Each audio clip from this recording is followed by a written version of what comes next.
Yaman omulabi omulungi owa Bobi atuuse sheyalinga ndi mulwadde naye tewali kuzikiza abaana baffe bavuddeyo abaana baffe bavuddeyo muganda wange. Oh my God, yaman mukulikeeyo mikwano gyaffe mukulikireeyo ddala batambulireko wa embeera bwetyo bweri. Museveni abaana baffe amaze n'abawandula abasesemye oluvannyuma lw'okuteekawo puresha ey'amaanyi ennyo amaze n'abasesema.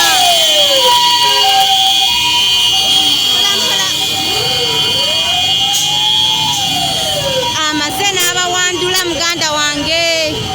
Oh my God, essanyu eriri ku buli muntu yenna, bulijjo buli muntu yenna kino kyalindirira. Bulijjo buli muntu yenna kino kyalindirira.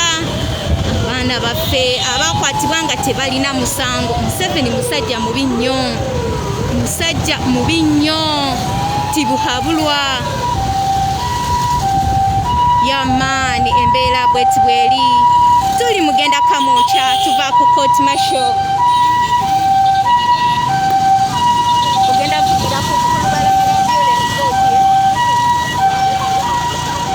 Embeera bweti bweri gwe muganda wange osobola okwerabirako ekigenda mu maaso ku kkubo. Abantu bonna bagamba mukulikireeyo ddala. Gwe wenna aliko Bobi weeyongere okusharinga n'etibihabulwa waali saako ne feeke guti naye vidiyo eno emutuukeko.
gwe omulabi omulungi aliko Bobi Daihatzi dakika ntono nnyo tugenda batutuuse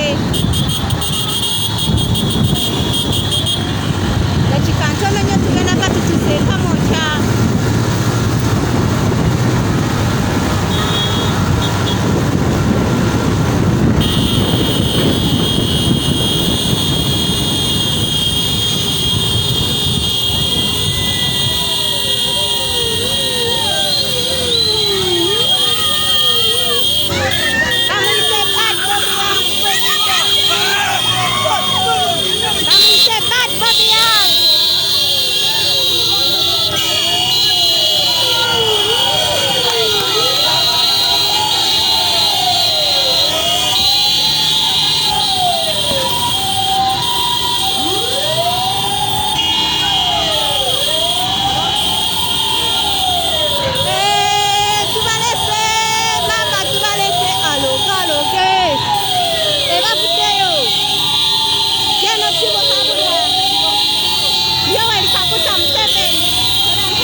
Bobi Daihatzi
Senior, gente mo ofisi ya Sara.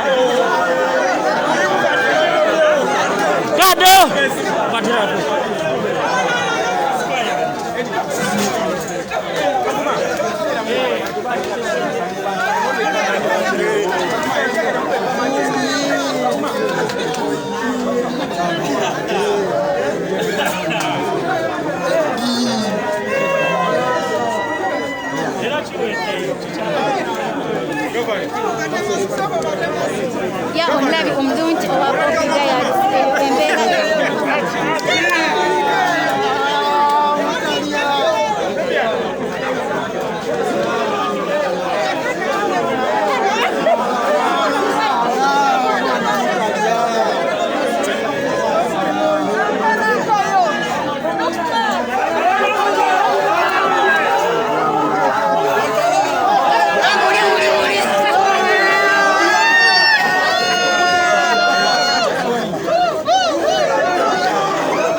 omulabi omulungi owa Bobi Dayihadisi embeera bweti bweri wano ku kitebe e Kamwokya nga abantu basanyufu nnyo nga balaba.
Semereke mabega bane bana mawulire. Shobya. Kola ndi mulwadde kwatampola. Mabala baluwa. Ana mali bogere kuongeza.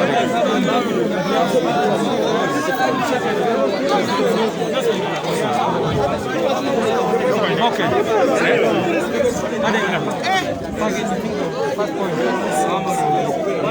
Soko idoka.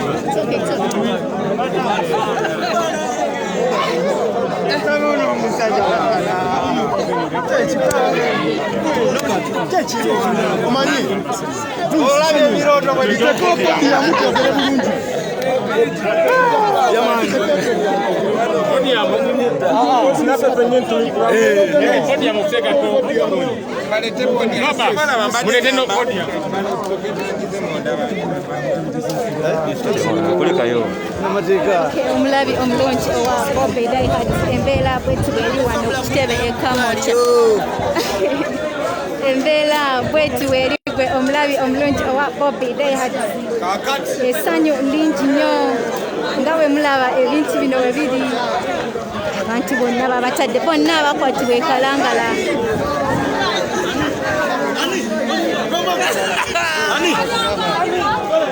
bwena aliko Bobi Dayihadisi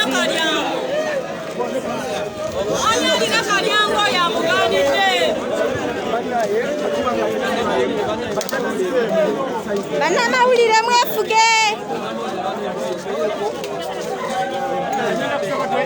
bannamawulire mwefuge bana tugendeko side eri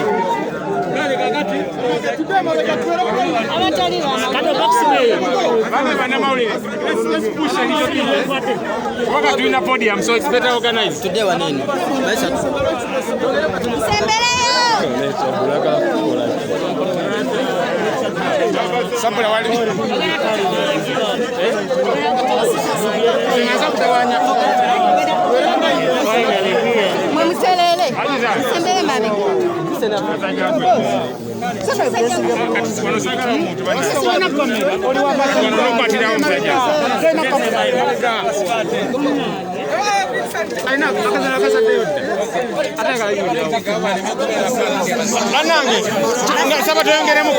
Again, some more. Podium, so it's better organized. Organized.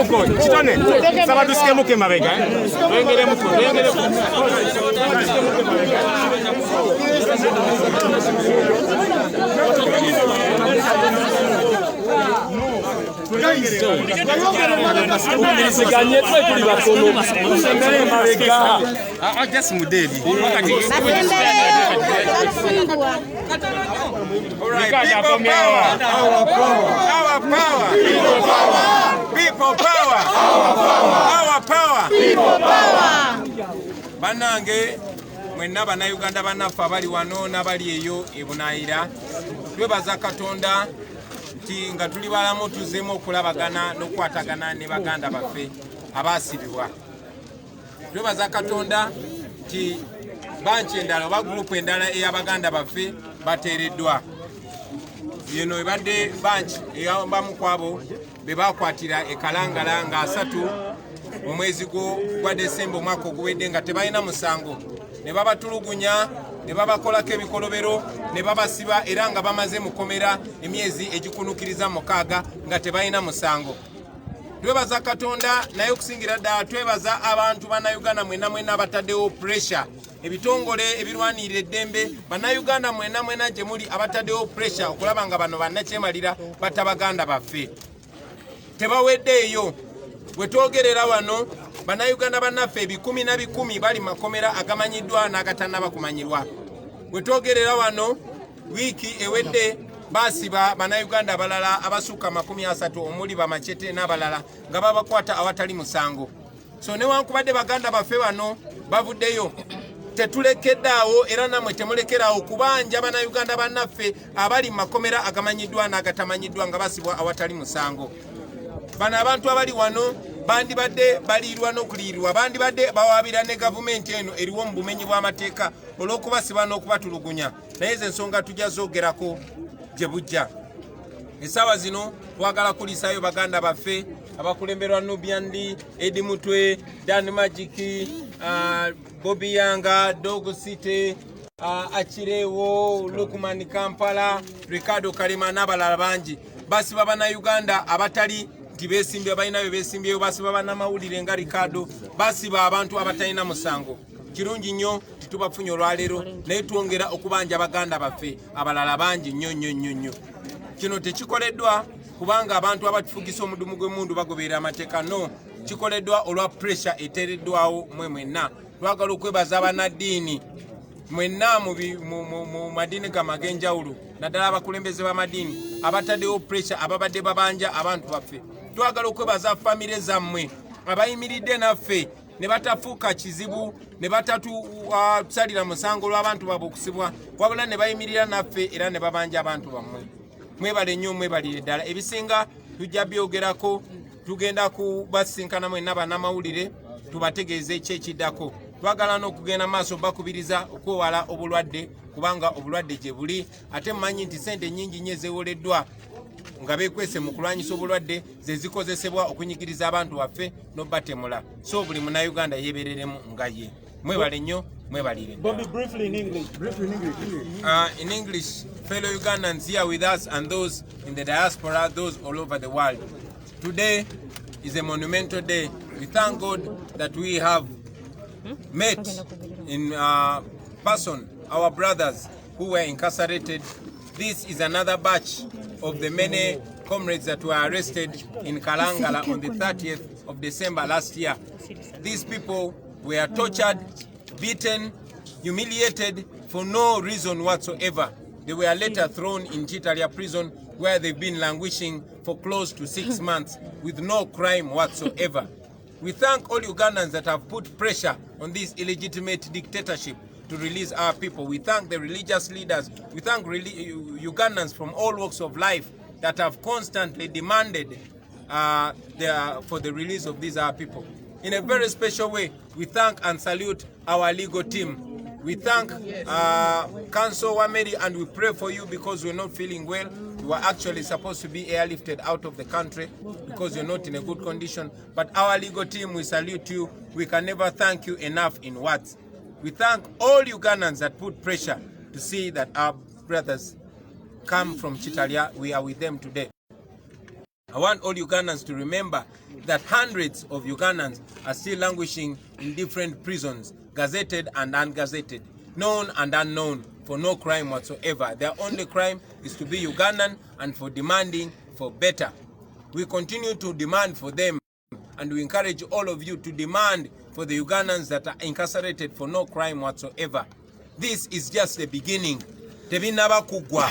Era we twakoma, we tubadde, era we tutandikira, paka nga nakyemalira tumujjeko. Thank you very much, ladies and gentlemen, for God and our country. Bobi, can I have a word from Nubia and Mutwe? Sure, you can have a word. Well, I just want to appreciate the people who put up the pressure to see that we are released. So many of our brothers and sisters are still in jails. So we beg you not to give up with the pressure. You need to put up more pressure. Banji nyo enokoti y'amagye bagikozesa kukwata bannayuganda ba bulijjo. Banji nyo babawazidde eti ne zituuka ne batagenda mu kooti. So tulinayo era abasibe abalala abasukka mu 100 baserunkuuma ng'ate baabalonda bakansala Bankulunziza Fred banji nnyo abaana ba Migadde Kasimu n'abalala banji nnyo bali eyo ekitalya mu mbeera embi ennyo. Ti amakomera gajjudde bannayuganda njagala kibategeeza amakomera gajjudde nnyo. Njagala kubalaga nti mu woodi mwe twebaka bakayita Kagongo nga olaba zino microphone bazipanga naye kati mupange emigugu mupange enkumu siteke kumukumu nti kasita ozuukuka n'ogamba nti kogendeko emanju okomawo n'ononyawo wabadde osuze nga tolabawo. Ensekere gye ziri nti ensekere wekuluma oyagala okwetakula n'oyisanga ng'otakudde mu mugongo gwa munno ekitegeera nti ekkomera lijjudde nnyo. Bannange bannayuganda mu kuba omulanga temukendeza amaloboozi gammwe eddoboozi lyammwe g'emaanyi gaffe kasita musigala nga mwogera ne mulabisa ebigenda mu maaso abaana bajja bata. Naye nga njagala kibagamba kimu tulina okulwanisa kooti y'amagye okubanga yewozesa abantu ba bulijjo bagikozesa kunyigiriza abantu batumazeeko eddembe lyaffe nga tetulina misango era bino byonna babikola kutiisatiisa abantu ffe tetwatidde. We are not scared. We are not scared of the truth. Tugenda sigala nga tuli ku mazima nga tulwanirira mazima kubanga ekyamazima kiri nti enough is enough. Emyaka over 35 years is too much. Teriyo democracy esusa myaka 35. Ekyo njagala kibagamba. So bannayuganda mwebereremu naye enkyukakyuka okujja mu Uganda egenda tandika naawe. Etandika naawe makaago noji preaching aba neighbor bonna noji preaching eggwanga lyonna. Bwe tutyo tugenda okufuna enkyukakyuka. Ffe tusigadde tuli bagumu era tetugenda kutiitirira nti noba nti tutidde bino bye batukoze waliwo bye baasiba n'okutusinga. Tuli bagumu tetugenda kulekeraawo teri kuzikiza. People power, our power, people power. Dan Magic award from you. Dan Magic. Eddie Mutwe and Dan Magic award. Banaye people power, our power, people power. Nze no soka kwebaza Katonda atukumye nga tuli bumu nga tuli wamu nga ate tuli balamu. Nenebaza president waffe ne legal team yaffe nti mwebale nnyo obutatulekerera butapowa. Nenebaza bannayuganda bonna abasobodde okubeerawo ku lwaffe ne mukyalira family zaffe ne muzigumya ne mutubeereramu ne mujja mutukyalira mutugumya. Bannaffe abali mu makomera be twasangayo oluusi twajja abamu bagenda batidde naye be twasanga ate ne batugumya nnyo ate ne tuba kimu. Bannaffe bali mu makomera bangi nnyo abatalina misango abatayitibwa mu makooti. Kooti tezikola. Teri ali kitalya amanyirwa dda mu kooti. Teri ali kitalya amanyiddirwa agenda mu kooti. Era gwe mujjuzo buli lunaku bongera kusomba. Nze nno nenewunya ne covid ono nti baleeta abasibe nga 2 buli lunaku ne babateeka nammwe olwedde be basanzeemu bava bweru temumanyi bwe bali naye ne babebasa nammwe Kagongo woodi musulamu abantu nga 15 mwina beeramu 3 n'okusoba. Ne mutuyana bakololera maaso gammwe ne newunya ekiri ekitalya teri bujjanjabi. Ne nebaza muganda wange Nubia liri. Dan Magic. Nubia liri we bale baganda bange mwenna mwebale kuguma basibe bannaffe mwenna mwebale kuguma bannange mwebale kuguma ne mutapowa tetugenda kupowa bino tebitutiisa nze nno n'okunta sikirabye nga kunyamba abadde alina okunta siina musango tetulina kye twakola balina bakwasa kooti maacho olina amasasi 4 n'ogabuza nali ngenda gakanyuga bukanyuzi tebiriyo tebalina kye batuvunaana people power our power yaman bannange Dan Magic babuzeeko tugenda kufuna wakadde baganda baffe ng'amaze okukaka ya omulabi omulungi owa Bobi Dayhards network badde tusumbuwamu naye nga yeeyo embeera eriwo essaawa zino ssanyu jjerere eri abantu bonna because abantu abakwatibwa bali tebalina musango era essaawa zino bateereddwa kye tusobola okuba nti twebaza Katonda mwebali nnyo mwebalire ddala munzikirize mbasibulire wano baganda bange obulamu nina butono ndi mulwadde mwabirabye byonna mwabitegedde nti ndi mulwadde munzikirize mbasibulire wano mubeere bulungi bye bye Hey, nerabidde bagamba subscribing YouTube channel yange eya Bobi Dayhards yoge basaba mu subscribing ate era link njitaddewo ne ku video wagulawo weri mu subscribing tusobole okuba nga tweyongerayo kyekiriwo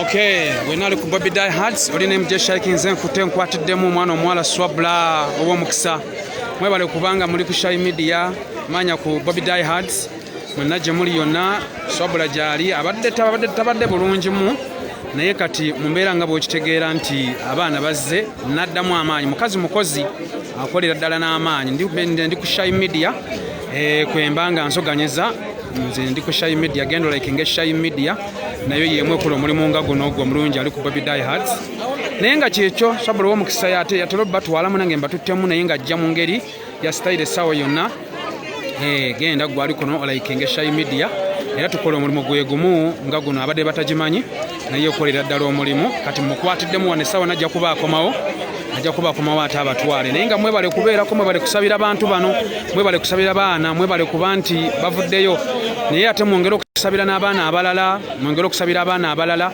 abatannaba kuvaayo bangi tebannaba kuvaayo mwongere okubanga mubasabira mwongere okubanga muvaayo tuli wano Kamwokya ku kitebe ekikulu kulembeze Robert Kyagulanyi Center mu waali era okuba nti naye ayogeddeko obugambo bwe muwulidde ebigambo byayogedde ndi muto mumuwulidde nubyanali mumuwulidde bagumu nnyo bakyali b'amaanyi tebannaggwamu maanyi bakyali bagumu nnyo abaana nga bwe mukitegeera baana bagumu nnyo gwe mulungi ampuliriza nga bw'okitegeera so yembeera neyo gwe mulungi ali ku Shy Media okubanga kwoli nnyo naye nga mwebale kubeerako mwebale kwebeereramu mwebale okubanga kwemuli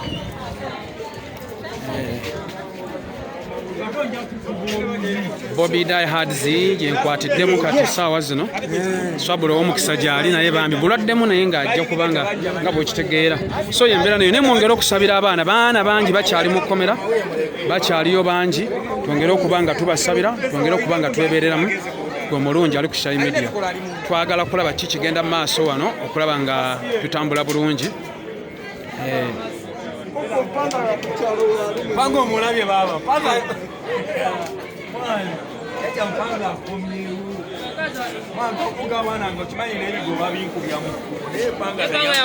mulungi ali ku Bobi Dayhards MJ Shaking nze nkutemu okubanga waliwo ayagala okubaako byayogera wano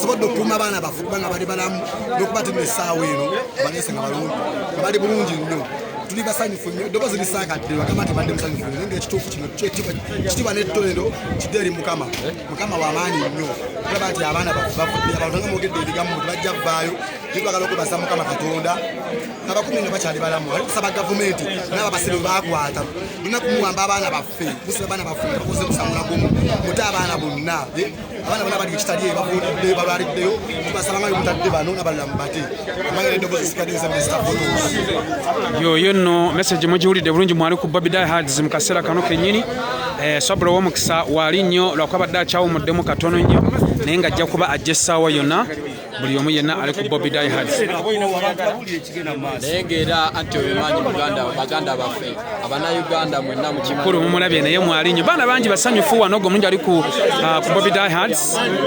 w'omukisa gy'ali nnyo lwakuba nti tali bulungimu bannaye mwongere okuba naye nga mumusabira Swabula w'omukisa mwongere okuba nga mumusabira tali bulungi essaawa zino aliko zikkanula naye olw'okuba nti ayagala omulimu gwe ayagala kyakola yensonga lwaki waali wano nange newunyiza okuba nga mulaba kubanga aliko kkanula gwe mulungi ampuliriza naye ng'ayagala kubanga abaweereza kyokka kino kyonna akikola kubanga ayagala okubaweereza okulaba nga mukola ekigenda mu maaso